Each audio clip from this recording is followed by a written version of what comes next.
with technical stuff. Is it on? Are we good?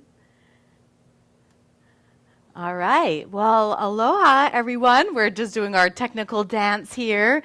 I just want to say how proud and how amazed I am at all the students that came before me, all my colleagues, all the reverends. It is so amazing that is happening right now. And I am knowing that everything is working out in perfect time. I'm still getting cue if we are on.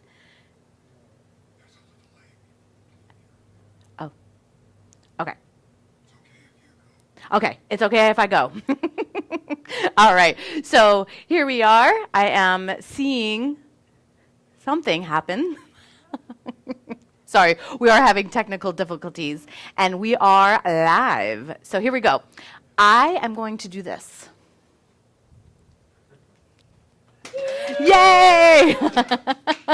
Aloha, everyone. I'm so excited to be here, and it's just been amazing to watch everybody. And at first, I got tears because I wasn't there in person, and then because of this philosophy, I know that there is only one. There is only one mind, one life, and so that means I was in Los Angeles with you all day long, and now you are here with me in Kauai. And I'm just knowing that this unfolds perfectly and beautifully for each and every one of us. Now, the past couple of weeks, I'd been wondering what my talk was going to be, and it actually changed about 6, 7, 17 times during today as I listened to everybody else. But the beautiful part was I knew that everything that came before me was perfect. And I believe that about my life, too. So when I did the title, it came to me in a spark, like a spark plug, and it was, had somebody told me, ... Well, the ... has been everything that's happened in my life.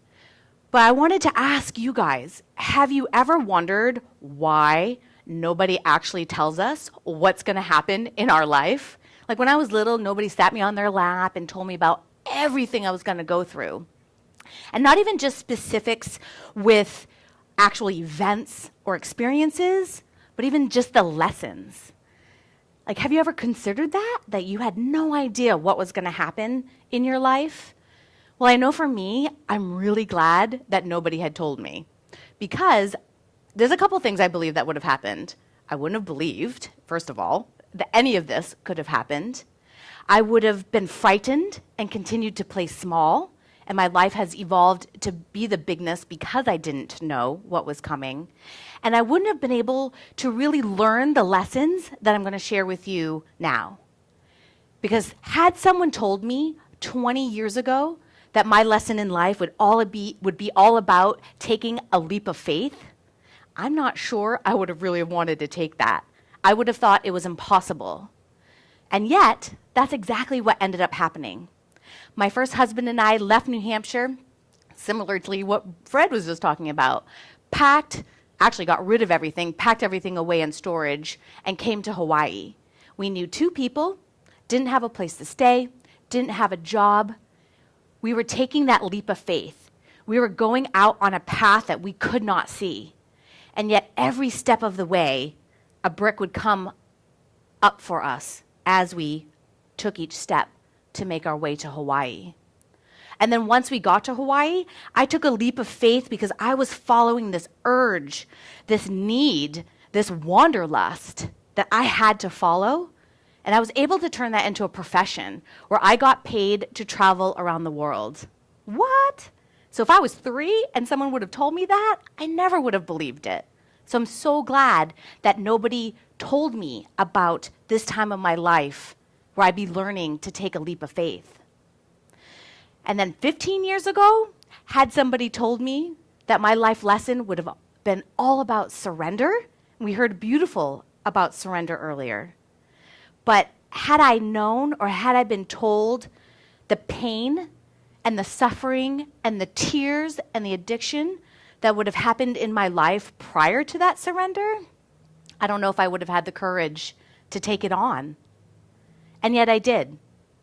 Because I came to a point where I accepted that my life was not unfolding the way I was wanting to. My life was small. My life was not big and bright like I thought it would be. So I got a divorce, and I moved to the island of Kauai, where I knew a few people, but not really. And this is where my healing happened. This is where the lesson of surrender and acceptance fully took form in my life. It's when I got sober. And going through that process has been a process that has led me here to this moment. Because in that spiritually based program, I learned to dig in and find out that there was so much more to me than the baggage I had been carrying around. I had been a tour manager and I had the physical luggage I was carrying. And then I was someone who had all the emotional baggage that I was still holding on to. So through that process of surrendering and accepting and being in Alcoholics Anonymous, that's how I met my husband, Ron. Who knew that that would have happened? Again, had somebody told me, I might not have surrendered so deeply. And then 6 years ago, had somebody told me that I would learn the biggest lesson of my life about forgiveness, I would have given you stink eye, which is Hawaiian for a dirty look. Because it was freeing, painful, messy, and amazing all at once. The biggest lesson was to learn to forgive myself. And in that process of forgiving myself, I saw that my life was falling down around me because of the unforgiveness I held towards my dad. A little bit to my mom, but definitely more around my dad. And healing that and reigniting a relationship with my dad has changed the course of my life because of the unforgiveness that I chose to let go. And our whole lives started to change. And yet, had someone told me 3 years ago that trust would be my biggest lesson, I don't know. I would have been a little bit more curious this time, though, but I still probably would have doubted it. Because just about that time, I went through bankruptcy. I had come off the road for a little bit and was going back on the road to this profession that I had loved in the past, let go of, and went back to. But most importantly, I trusted this feeling in me that was pulling me forward to be in ministerial school. So trusting, that was a big one. And yet, a year ago, had someone told me that my lesson would be all about the power of decisions, I would have been, okay, I could buy that one. But I didn't know that it would lead me to bungee jumping in New Zealand, landing on a glacier in New Zealand as well on my birthday, and winning a car on The Price is Right. Like, nobody could have told me that, and I would have believed it. But it was because of the power of the decisions I was making in my life, coming from a class from a book called Power of Decision. And because just a couple of days before I was on The Price is Right, Ron and I had made another life-changing decision, and that is to move, as Dr. James has mentioned. And so if someone had told me that in June of 2020, I would be standing here days away from becoming a minister, weeks away from moving to Los Angeles, amidst a pandemic and riots and everything else, like besides all that, I don't know if I would have rolled my eyes, curled my toes, or given the middle finger, because I don't think I ever thought I would truly leave Kauai. And yet, we are. So I say, had someone told me, but the thing is, there was somebody telling me this every step of the way, and it was my higher self. It was that God self within me that is that creative force.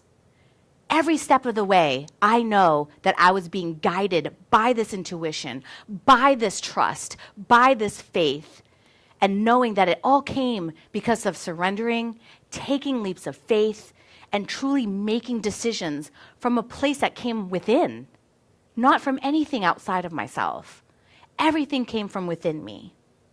And Ernest Holmes talks about how we are creative beings in this universe that is spiritual. And I get to use this law of cause and effect. And because of that, my life is so much bigger than I ever could have dreamed of. I could never have planned any of this. And I'm a pretty good planner, especially as a tour guide. So had someone told me any of this, I might have still chosen to play small. I might have doubted and self-sabotaged myself. I might not have the beautiful, amazing, expansive life that I have today. And I'll close out with just knowing that everything had to happen. All my experiences brought me here so that I can be of service as a minister. So I can have these experiences to share with other people who might be going through the same or similar. All of it, all of it, all of it. And I'll close with Oprah, because she said, there is a vision of my life that is way grander than my imagination can hold.